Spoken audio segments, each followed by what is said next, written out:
Well, I was quite honored to be asked to be with you tonight, but since I spent 22 years as a Washington lawyer and then some time out at the CIA in the Clinton administration, I'm actually honored to be invited into any polite company for any purpose at all.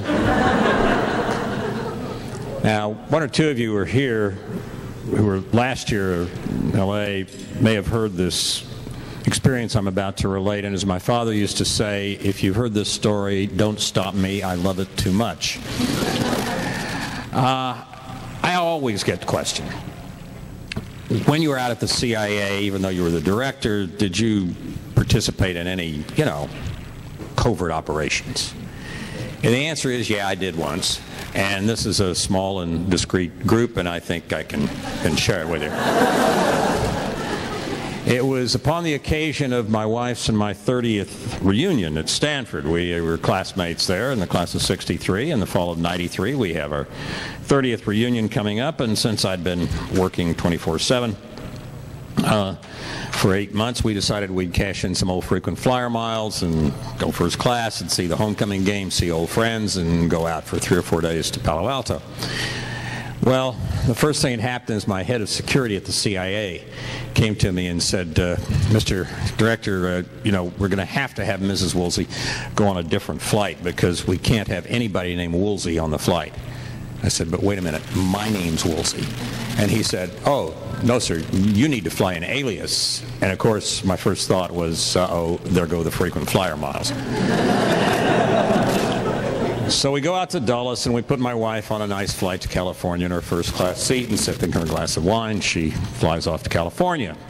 My two security men and I go to another plane. They, in those simpler times, get on with me, and they drop by the cockpit. They show the pilot and the chief flight attendant that they're carrying weapons. They have cards that show they're officers of the federal government, and that it's all right for them to carry weapons. We go back to the back row of coach, with 3 seats right in front of the bulkhead where you can't even lean back, and so I'm wedged in between these two big guys for, they can't do anything, for 6.5 hours flying to California. As we're walking down the jetway in San Francisco, the flight attendant comes over and whispers something to my security man, whose nickname was Rock. And Rock, I had not seen smile for the 8 months he had been working for me, but after she said something to him, he just cracked up, and naturally I was curious. So I said, Rock, what's so funny? He said, what she said was, I've been on these flights for 20 years. And she said, and that is the politest and best behaved prisoner that we have ever had.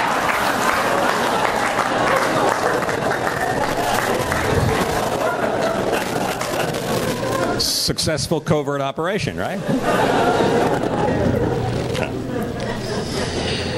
Well, I'm going to talk this evening and leave plenty of time for questions about 2 aspects of this war we are in with, I would call it, Islamist fanaticism.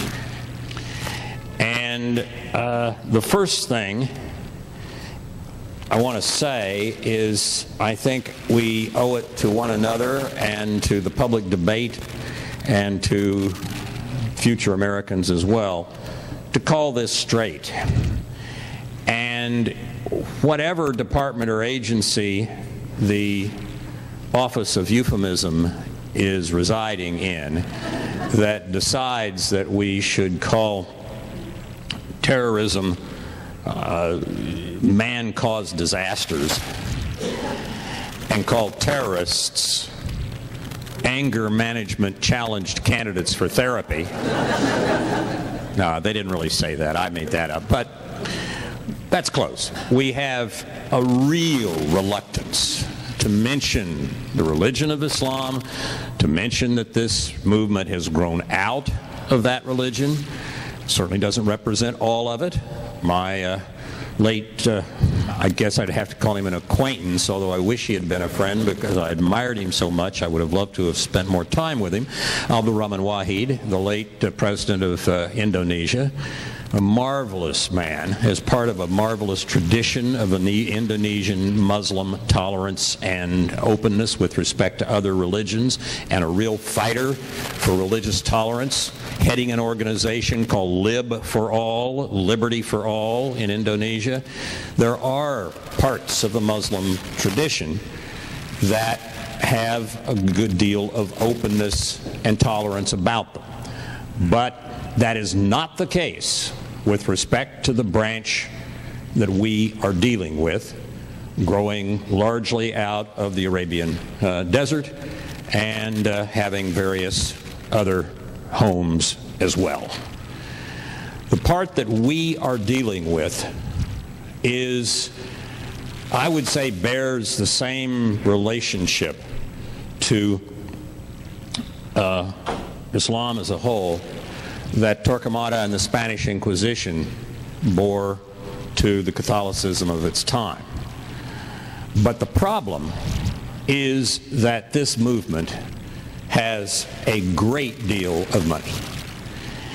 The doctrine of the Wahhabis of Saudi Arabia is essentially somewhere between murderous and genocidal with respect to Shiite Muslims, Jews, homosexuals, and apostates, massively repressive of everyone else, including particularly women, and committed to the establishment of a worldwide caliphate, a theocratic worldwide dictatorship. That is the doctrine.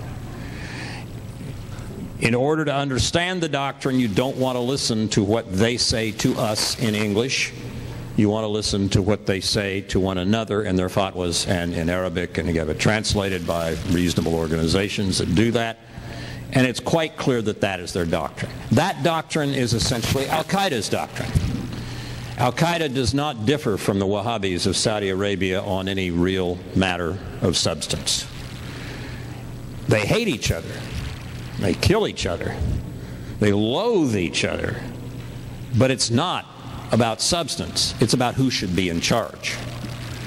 They are rivals somewhat in the same sense that the Trotskyites and Stalinists were rivals in the 20s and 30s. Both wanted a dictatorship of the proletariat and thought you'd probably have to kill an awful lot of bourgeoisie to get there, and that would be fine. But they hated each other, and Trotsky died with a Stalinist ice axe in his skull in 1940 in Mexico City. There's a similar degree of hatred about who should be in charge, but agreement on underlying substance between the Wahhabis of Saudi Arabia and Al-Qaeda.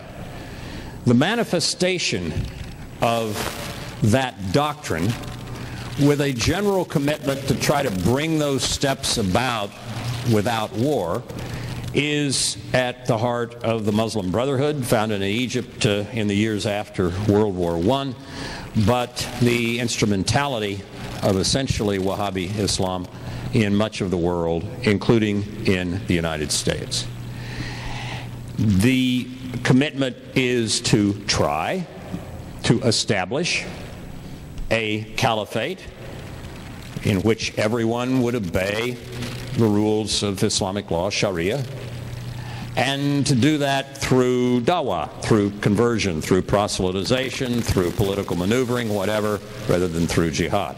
But except for the tactic, the Muslim Brotherhood and its associated organizations has essentially the same set of substantive views that is shared by Al-Qaeda and by the Wahhabis of Saudi Arabia.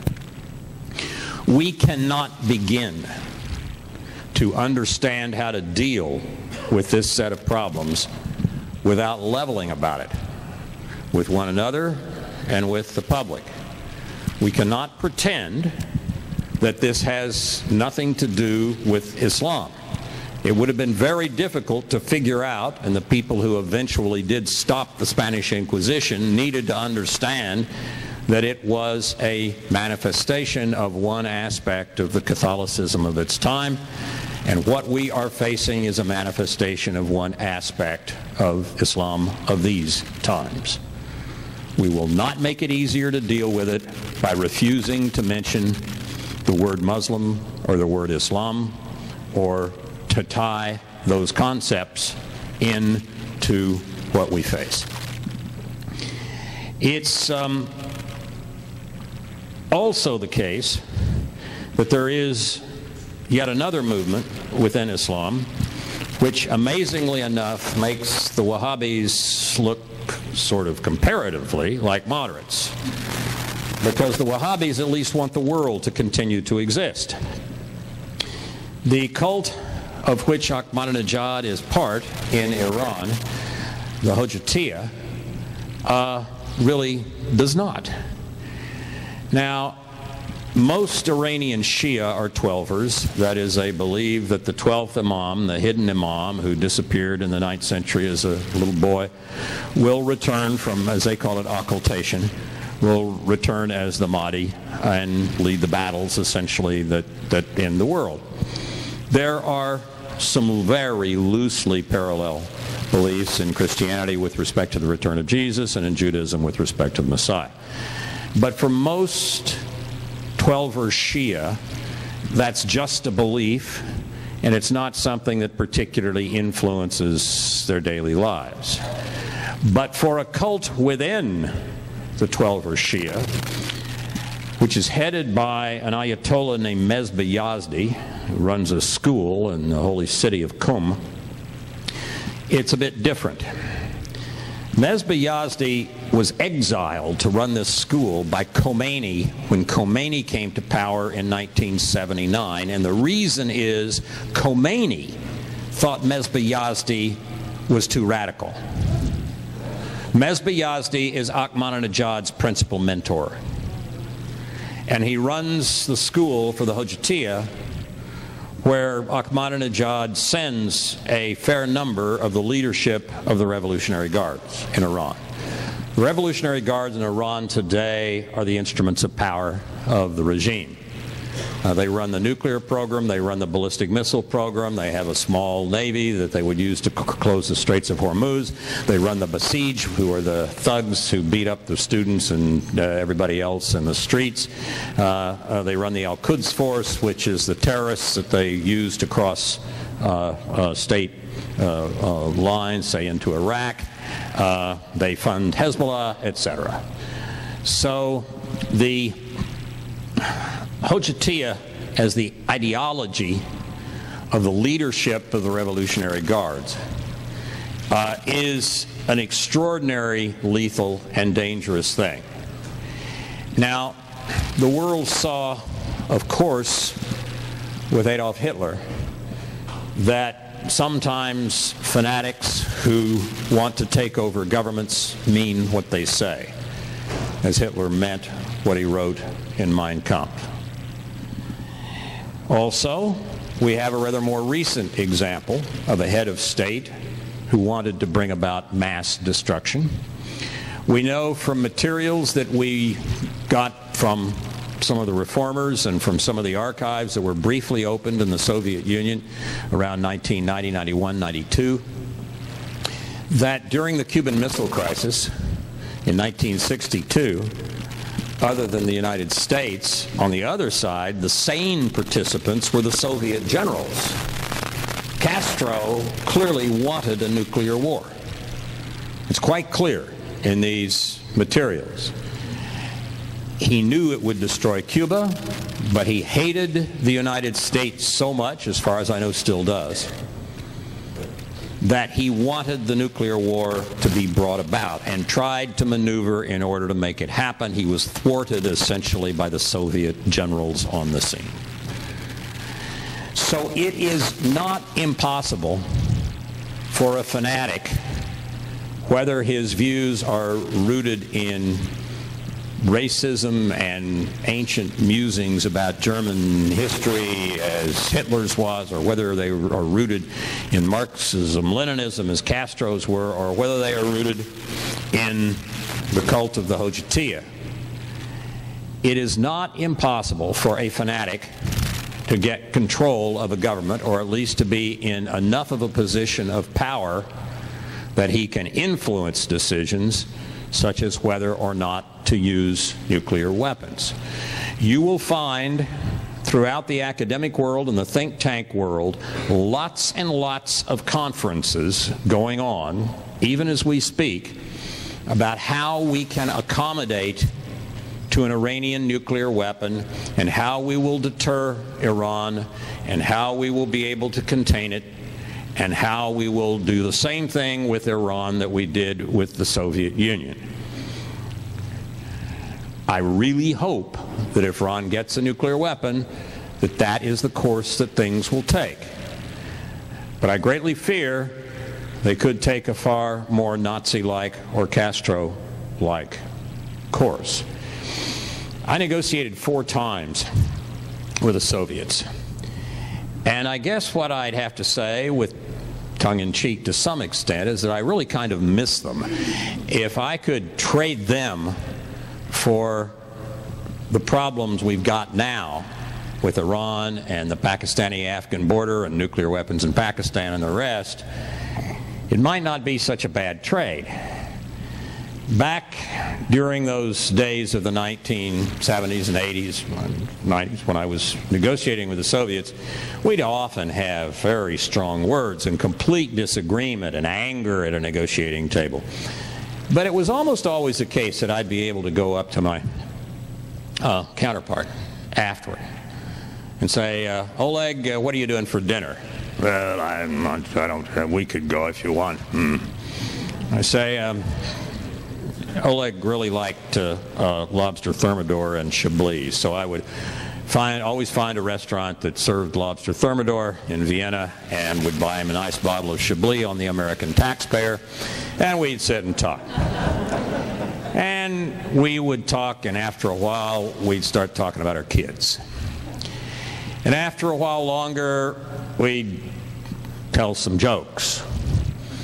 Russian humor and American humor are pretty compatible in a lot of ways. There's a certain wry, self-deprecating side to both of them. And by the end of the evening, as we're walking out, I might be able to say something. Look, Oleg, all of that took place today, I can't help you on that at all. It's a non-starter. But you raised something 3 weeks ago I've been exploring with Washington. I may be able to help you a little bit on that one. But you're going to have to do something for me. And here's kind of what I have in mind. You say, well, we'll talk tomorrow, Jim. We'll talk. Can anybody remotely imagine a session like that with Ahmadinejad? Or with someone who sees the world as he does? I wish I thought containment, deterrence, occasional arms control negotiations were a reasonable path with respect to the Revolutionary Guard, Ahmadinejad, the Hojatiya, and the like. But I'm very afraid it is not, and that puts us in a situation where we are really going to have to make some extremely difficult choices over the course of the next several months. My successor at the CIA, Leon Panetta, said on national television 2 or 3 weeks ago that it looks as if the Iranians may be about a year away from having a nuclear weapon and about 2 years away from being able to put it on a ballistic missile. That presents some extraordinarily difficult choices, as difficult a set of choices for the President of the United States and the Prime Minister of Israel as we have seen in modern history. Second issue, which shapes, I think, a great deal of our concerns and our difficulties in the current situation, is this. With approximately 1 to 2% of the world's Muslims, the Saudis control about 90% of the world's Islamic institutions, including schools. This is from Lawrence Wright. His very fine book, The Looming Tower, is, I think, one of the best about 9/11 and Al-Qaeda. That is because of oil money. What that means is in a madrasa, a little boys' school in Lahore, in the West Bank, in Los Angeles, the chances are very, very high that what's being taught is that Wahhabi doctrine I spelled out at the beginning. As a matter of fact, when I was in the early part of this decade, I was chairman of the board of Freedom House, and we had a group of American Muslims come to us with material that the Saudis had put into their mosques. They said, "This is not what we want. Translate it and you'll see." We've had it translated, but you go ahead and translate it. We translated it. It was hideous. It was pure hatred. So we had it translated a third time to make absolutely sure, and then we printed them. The Saudi embassy was not happy. It got quite a bit of circulation. And the next year, some of the same and some different American Muslims came back to us with other material that had been put there within the last year since we had published the first time, and said, "Look at it now. It's as bad or worse." So we printed it again. The point is that if you wonder who is paying for all this, you realize that we borrow $1 billion a day to import oil, and that OPEC has about 80% of the world's proven reserves of conventional oil. So if you wonder who's paying for these madrasas, for these little boys to be taught this hatred, including here in Los Angeles, next time you pull into a filling station, before you get out to charge your gas and get out your billfold purse, try to do what I always try to remember to do. Turn the rear view mirror just a couple of 3 inches so you're looking into your own eyes. Now you know who's paying for those little boys to be taught that kind of hatred. You're looking at them. Another little problem. Tom Friedman, in his very clever book, Hot, Flat, and Crowded, has a chapter called "Fill Her Up with Dictators." And Tom had a column one time about Bahrain, in which he said, "What Arab country seems to be the first one that's running out of oil? Bahrain. What Arab country has at least a moderate number of Christian churches and Jewish synagogues in it? Bahrain. What Arab country's ambassador to Washington is a Jewish woman? Bahrain. Hello? Maybe some tie between oil and tyranny. Fill her up with dictators. What is the link? The link is not that if a mature democracy like Canada or Norway discovers a lot of oil, that they'll become a dictatorship. That's not happening. But it is the case that of the 9 largest oil exporters in the world, 8 are dictatorships or autocratic kingdoms. Only nice Norway is sort of out of place in there. Another interesting statistic from Larry Diamond's new book on democracy, fellow at the Hoover Institution at Stanford. If you take the countries in the world where 2/3 or more of their income comes from oil, there are 22 of them. All of them are dictatorships or autocratic kingdoms. What's going on here? Oil, when it costs a few dollars a barrel, $3, $4, $5 a barrel to lift it in the Persian Gulf, especially Saudi Arabia, and when you also have to spend $70 or $80 a barrel in order to buy it, there is a huge amount of economic rent attached, income well over and above what would be a reasonable return on capital and labor. If you already have an autocratic state controlled by a very few people, all that economic rent tends to go into their control, and it enhances their control. That doesn't mean that other countries can't evolve toward democracy. There were 25 democracies in the world in 1945. Today there are approximately 120. Some of them are pretty corrupt, but they have regular elections, etc. And a number of that is evolution of countries that have developed a relatively broad-based economic prosperity. Taiwan, South Korea, Mexico are examples. And then the economic prosperity has created a middle class, and the middle class has gone from demanding economic rights to demanding political rights, and the country, South Korea is a good example, then becomes a democracy. That's happened in a lot of cases in the world. But it hasn't happened, as far as I'm aware, in oil states. That economic rent creates a huge lever in favor of dictatorship and autocracy being dug in. And there is another difficulty that we are creating for ourselves with oil. Are there others? I would say so, yes. You may or may not believe in climate change. I tend to think that CO2 contributes some to climate change, and it will not be the only thing that is contributing to climate change. But I don't think it's the answer to that question is zero or all, but I think it's an interesting subject and one that ought to be looked into. It's quite clear that burning petroleum products puts a huge amount of CO2 into the atmosphere. Even more directly and immediately relevant, however, is what's coming out your tailpipe. In the 1970s, we got rid of lead.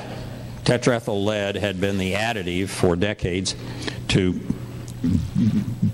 contribute octane to engines so they wouldn't knock. Henry Ford in the 20s wanted it to be ethanol, by the way, but nobody could figure out in the middle of Prohibition how to store zillions of gallons of 200 proof vodka and to drive cars on them. So ethanol lost out to tetraethyl lead, which had the unfortunate side effect of being highly carcinogenic. We finally got the lead out, but what happened was that the oil companies have replaced the lead with what's called aromatics, benzene, toluene, xylene. So about 25% of the tank, a regular tank of gasoline, is these so-called aromatics, which are also very, very carcinogenic. What are they doing there? There are Clean Air Act rules that apply to fixed installations. If you're running a chemical plant, you can't put that kind of stuff into the atmosphere. But EPA from 1970 until today, 4 decades through both Democratic and Republican, liberal and conservative presidencies and Congresses, has never clamped down on the aromatics putting the cancer out the tailpipes. They may be taking a new look at it, but there's yet another thing that oil does for you that you should be more informed. We all should be more informed about. So we have some real problems with oil. It is at the heart of a rather substantial share of our difficulties, and I'm not just talking about foreign oil. Can we fix the problem by drill, baby, drill? Drill, baby, drill helps with our balance of payments. That's it. If you lift oil for a few dollars a barrel in Saudi Arabia and have to lift it for tens of dollars a barrel, whether it's from the Gulf of Mexico or Alaska or wherever, and the other guys control 80% of the world's reserves of conventional oil, they are going to set the price. No matter how, if we got rid of 10% of our imports by drilling in Alaska or the Gulf of Mexico, it'd be okay, fine. Instead of borrowing $1 billion a day, we only have to borrow $900 million a day. Hello? This does not solve the problem. Does it solve the problem to say foreign oil is the difficulty, let's build nuclear power plants? No, because only 1% to 2% of our electricity comes from oil-fired power plants. So whereas in the 1970s, when we had 20% of our electricity coming from oil, you could build a nuclear power plant and replace a oil-fired power plant, you basically can't do that anymore. The way you produce electricity is, for all practical purposes, irrelevant to the oil problem, but politicians love to give speeches saying foreign oil is the problem, so we'll build nuclear power plants, or so we'll build wind farms. Same thing. There are good reasons to clean up the way we generate electricity. But switching from one mode of producing electricity to another does virtually nothing with respect to our oil dependence problem. Oil dominates transportation. 95% of transportation is from petroleum products around the world. We don't do anything about that by changing the way we produce electricity in this country. How about cap and trade? We have a cap and trade bill from the House of Representatives, and there was, until a day or two ago, maybe going to be one for the Senate. Would that have fixed our oil problem? No. Because $1 a ton price of CO2 adds about a penny a gallon to a pump. Cap and trade is about fixed sources, about stationary sources. It has virtually nothing, a tiny bit only, to do with oil dependence. So virtually all of the things people talk about wanting to do in order to deal with oil, whether it's drill baby drill or cap and trade or building nuclear power plants or wind farms, whether liberal, conservative, renewable, non-renewable, it doesn't matter. You have to go at oil directly. In the past, we've tried by coming up with single solutions. The Carter administration tried the Synfuels Corporation. Went bankrupt in 1985 as soon as the Saudis lowered the price of oil to $5 a barrel. In California and in the United States a few years ago as a whole, we tried the hydrogen highway, or I guess here in California that would be the hydrogen highway. How good an idea was that? Terrible. Not because you can't drive cars on hydrogen, you kind of can. The fuel cells are extremely expensive now, so you got to have an evolution of that. But the main problem is storing and distributing highly explosive hydrogen for which there is no infrastructure. You'd have to put in hydrogen pumps at all the filling stations. Don't even have an existing national network of hydrogen today the way you do of natural gas. So we've tried single solutions. That hasn't worked. Government picking winners. That hasn't worked. What might we do?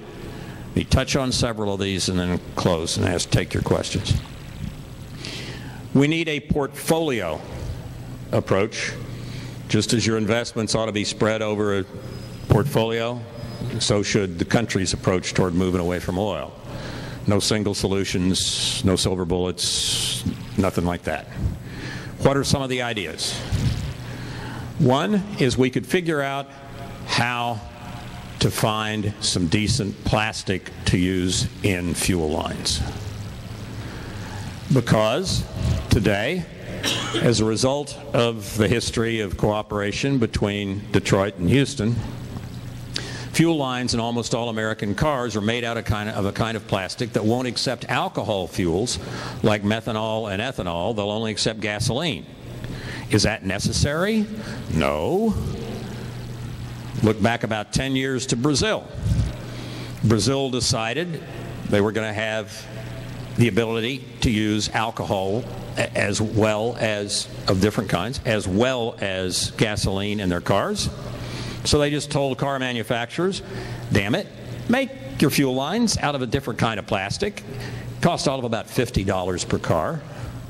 And the automobile company said, oh, they're serious. Okay. Have we been anywhere nearly as clear and decisive and tough and smart as the Brazilians? No, we have not been remotely close. If the cars could use a whole range of fuels, then you let the market sort out. You don't like ethanol? Fine. Try methanol made from natural gas. You don't like that? Try it made from biomass. There are all sorts of different ways to make methanol, a few to make ethanol, and gasoline. Let the market decide. But break the monopoly that gasoline has as a result of that stupid kind of plastic in the fuel lines. T. Boone Pickens. It's kind of a good idea. For fleet vehicles, of which there are a lot, buses, etc., delivery vehicles, that refuel at a single location at night, you don't need to put in a new natural gas infrastructure. We've got a lot of gas pipelines around. You could have a gas pump at the school bus barn and fill the school buses up with natural gas. Takes a minor modification to the vehicle. You could probably do that with interstate trucking and have natural gas pumps at the interstate truck stops. I don't think you want to do it with the family car because you'd have to have natural gas pumps at all the filling stations. But Pickens has a good idea. How about electricity? I drive a Prius that has been modified to add a bigger battery. I can plug it in at night. It's a system that's really complicated. I stopped by on my way back from getting the Prius converted at Walmart and picked up my infrastructure. It's 25 feet long and orange and has black plugs at each end. And even a Washington lawyer can operate it. You plug one end in the car and the other end into your garage's electrical socket.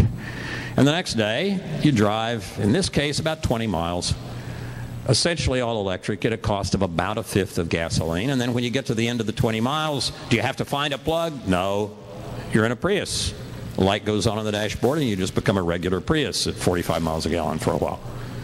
The technology's here to do these things. We're just not incentivizing doing them.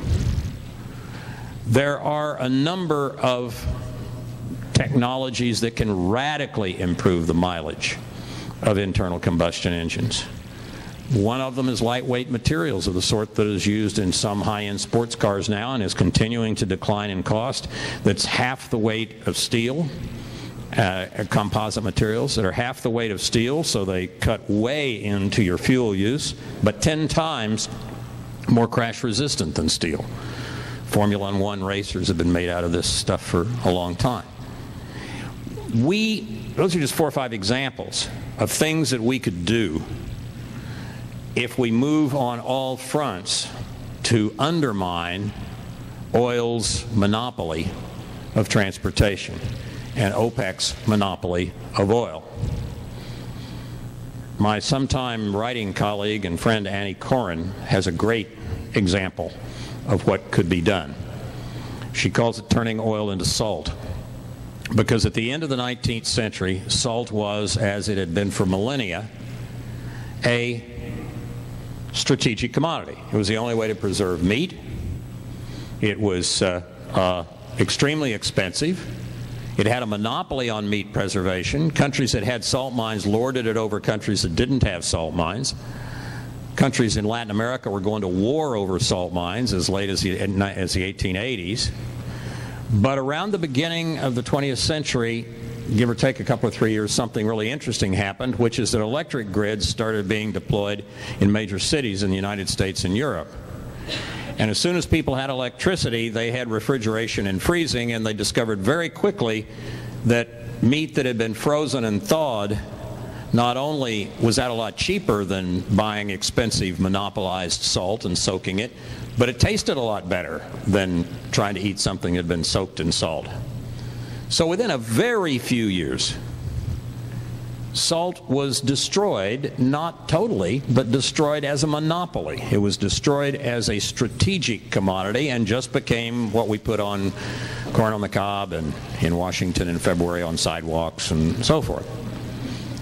You have dinner tonight, you will not, I don't think, look at the salt shaker on the table and say, where does that come from? I wonder if we are salt independent. Ah, salt's boring. Unless you're Long and Morton's, salt is boring.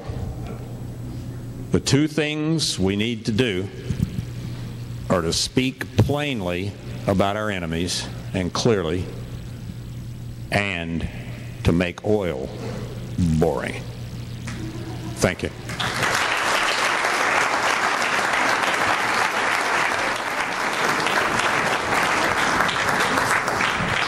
We're going to do a Q&A right now, so if you have a question, raise your hand, and if I call on you, please stand up with your question. The gentleman in the back. Why is there not enough done to have a control over what they're secretly doing to this country, as they did to Europe? You mean what? Like the mosque in New York. Yes. Well, I think part of the problem is the lack of candor. I mean, take the mosque at Ground Zero. That clearly is a Muslim Brotherhood act of triumphalism. That's its entire purpose. They don't need to put a mosque at ground zero. It is beyond my understanding how the political figures in New York, including the mayor and the others, could not see this. It is in part, I think, a result of not being candid about what's going on. It's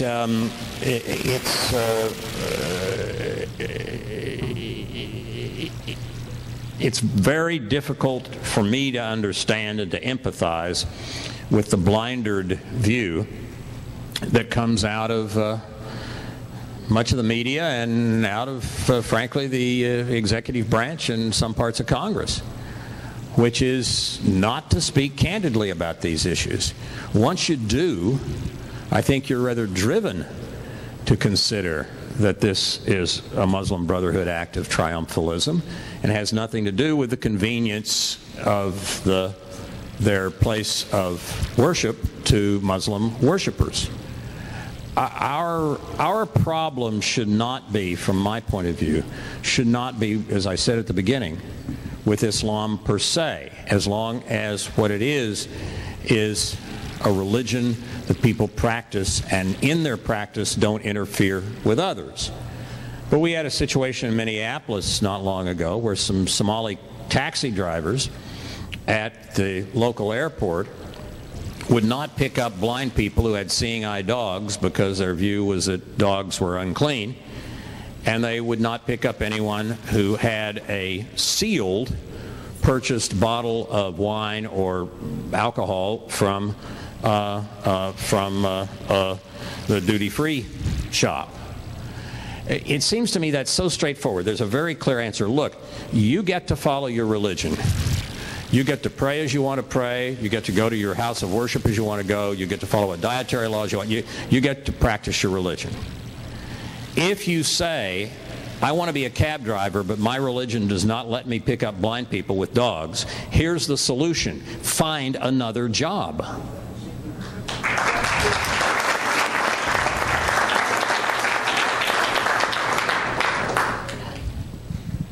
Next question. Gentleman in the back. I read recently that pending arms sale of U.S. fighter jets to Saudi Arabia. Is Saudi Arabia such a problem in terms of funding? What would you describe? Why are we so supporting? Well, the reason administrations of both Republican and Democratic and Congresses going way back have been so supportive of the Saudis, going back to Roosevelt's meeting with King Ibn Saud in late 44, early 45, is the oil.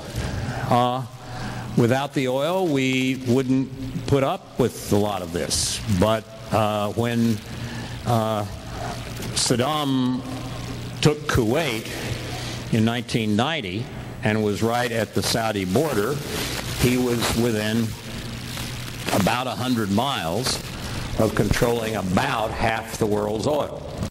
Very rich Saudi fields are up very close to that border. Someone at the time, noting President Bush 41's well-publicized loathing of broccoli, said that if Saddam had been within 100 miles of controlling over half the world's broccoli, we might not have gone in to throw him out of Kuwait. On the other hand, and so oil does add a strategic weight to what happens in that part of the world. On the other hand, we went to war twice from the air in the first 2 years of the Clinton administration, which I served in, both times against Serbia, once on behalf of Bosnia Muslims, once on behalf of Kosovo Muslims, against Serbia, purely on human rights grounds. There wasn't any oil at stake. So I don't think really the United States has only oil in its vision as what drives its international behavior. But when you have a country that has as much oil as cheaply obtained, as Saudi Arabia does, it adds to people's calculations, and they are willing to make compromises on things like surveillance aircraft back in the 70s, early 80s, things like, perhaps, I don't know what's going on here, perhaps other aircraft now. It's one of the many reasons why we want to start and train all these ways to undermine oil's importance. If the Saudis and everybody else sees the curves, the demand curves for oil start to go down because of efficiency steps and some of the things I talked about, and sees the supply of alternatives, whether it's methanol made from natural gas or whatever, coming up online, you got 3 or 4 or 5 or 6 things going on, each of which can have a 10 or 15 or 20% effect on oil over the course of a decade or so. It doesn't take too long before people are going to notice. And then, if an oil-rich country comes to the United States, Saudi Arabia or any other, and says, we have got to have such and such, if you're the American president, in a few years you may get to smile and say, have you seen these recent curves on how little oil we're going to be needing in the future? Thank you for dropping by. We care deeply about your security. Let's get together the next time you're on the coast. It would be nice to be able to have that be what an American president could or would say in the face of some of these types of demands. But today, oil's the problem. Next question. We're going to take about 4 more, but you have one. You, ma'am, please. I've heard that Ahmadinejad is bound to come recently, and if you don't believe that negotiation... Bound to the city of Qom, you mean? No, to come to the United States. Oh, to come to the U.S., Why do we even allow this man to come?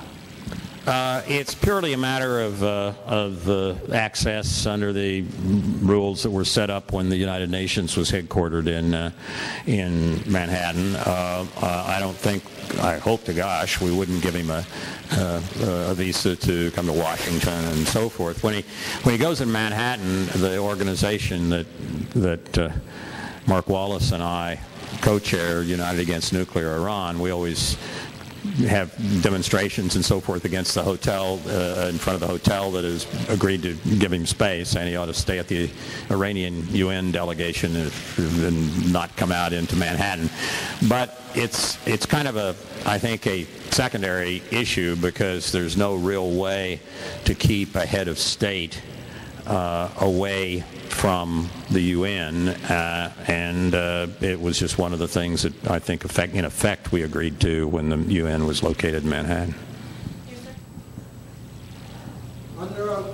I cannot understand and I cannot comprehend so many presidents of the U.S. to neglect the Iranian imperialism. I mean, look, this what's the name? No, not the video. On the video. The video. A guy who says that Iran goes to the brink and then goes back because he's starting to threaten them. All those threats are worth nothing. They probably have installations that today, this minute, we don't even know that exist. It's entirely possible that we don't know where all of Iran's nuclear program is located. That's absolutely right. I think within the U.S. and 1 or 2 other governments, hopefully also Israel, we have an awfully good idea. But there may be, and we are finding from time to time, did a few months ago, a facility that really is consistent only with wanting nuclear weapons capabilities, and we had not known about before, at least as far as I knew we didn't know about it before. So there's a real uncertainty, and the practical application of this is if Israel or anybody else undertook a single strike at Iraq, Iran, it wouldn't be the same type of problem that the Israelis dealt with very well in '81 when they took out the Osiris reactor in Iraq, and what they dealt with very well last year when they took out the reactor in Syria. First of all, the distances are much shorter to Baghdad and to Syria than they are to Iran, and the technology of putting things underground has gotten better all the time. You can buy this sort of digging equipment on the international market from dozens of countries, and it just may mean that we don't have as good an idea where the various parts of the Iranian nuclear program are located as the Israelis had in their two previous strikes. So that creates a real difficulty. The Israeli Air Force is one of the two best air forces in the world, I think, but it's not extremely large and it doesn't have many tankers. So trying to conduct a campaign is at that range all the way to Iran would be very difficult. The United States could do it from aircraft carriers and from strategic bombers, say, based in Diego Garcia. It would be a lot easier for us, but I guess I would have to say that I think the Israeli Prime Minister of the two individuals who would have to make that decision is more likely, certainly not a sure thing, but more likely to make a decision of that sort than the American president. Joe Mowbray in the back might. Joel, you have a question. Okay, let's take that. Jim, the Congress, under the leadership of several LA Congressmen mostly here, passed a statute that had been in place for years before us. Do you think it's enough time, given the EU sanctions that just went out, the UN, and stronger language than they ever have? Do you at least believe that the regime, at least at least that beyond that certain country in the economy with some of the leading scientists have a big report saying we're going to be slowed down? There are some good signs. I wish they'd come a couple of years before. Several of the good signs are, first of all, the Green Movement's rebellion last summer after the election was stolen. Several people, some of them died horribly, but they certainly made their point. The second is the various uprisings that have occurred, some of them not heavily reported in the Western press, in different parts of Iran, and among the Azeris and the Kurds and the Baluch and so forth. And most recently, it is now breaking out into the press, the strike by the bazaris, the business people and shops in the bazaars, is, as far as I know, Joel, correct me if I'm wrong, still going on, and has been rather crippling to the regime. And the opposition, although not rebellion against the regime, on behalf of a fair amount of the Iranian establishment is interesting. Rafsanjani and people of that sort. The real heroes are the young people who took to the streets, and some were raped and tortured and murdered. But there's a lot of tumult, I think, in Iran today. On the other hand, the instruments of repression are used absolutely brutally and ruthlessly.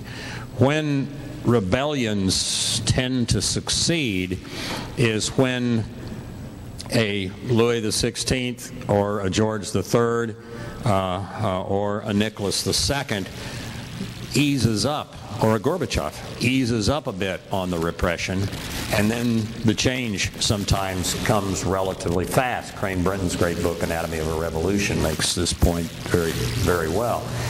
And so we're kind of in a race, I think, between the perhaps slightly crippled Iranian enrichment efforts on the low-enriched uranium to turn it into high-enriched uranium, and the progress of disruption caused in part by the sanctions, in part just by the resolution and courage of some of the Iranian people.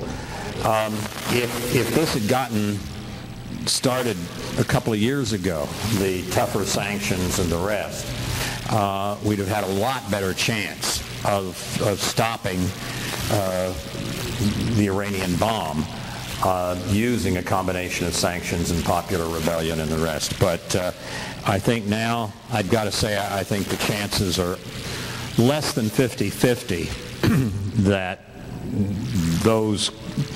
that concatenation of forces would stop an Iranian nuclear weapon development. It's better than 1 in 10, but I don't think it's 50-50.